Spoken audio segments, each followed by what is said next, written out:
But it's because most people only understand credit from a consumer standpoint. They only know what bad debt is. Yeah. But every single successful wealth entrepreneur leverages somebody else's money. And so what I do essentially, Adam, is I show people how instead of them working with hedge funds, I show them how to become the hedge fund manager, and the banks are their investors. And then they take that money, go out there and invest it, and then they use the revenues or the cash flow, pay the bank back, and then keep whatever is left over. What do you think keeps a lot of the, because I know you work with various business owners, people Absolutely. at different levels, and I know some of the people you work with are successful even by many standards, even in the beginning, but yet they still don't kind of have that credit piece mastered, which keeps them at a certain ceiling. What do you think it is that keeps people from learning about credit?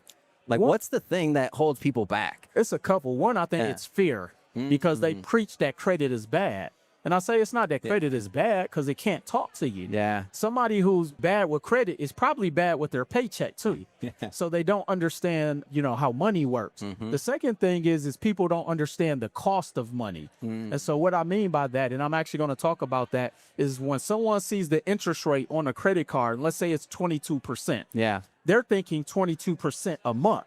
But the 22% is the APR, which stands for annual percentage rate. Yeah. So you actually divide 22 by 12, which would give you about 1.9%. So you're only paying 1.9% per month on the money that you borrow. So let's say you borrow $1,000. That's only $38 a month. Right. And for somebody who's brand new in business, and let's say they don't have money for a marketing budget. Right. And you take that credit card, go out there and invest $1,000 a month on your marketing budget.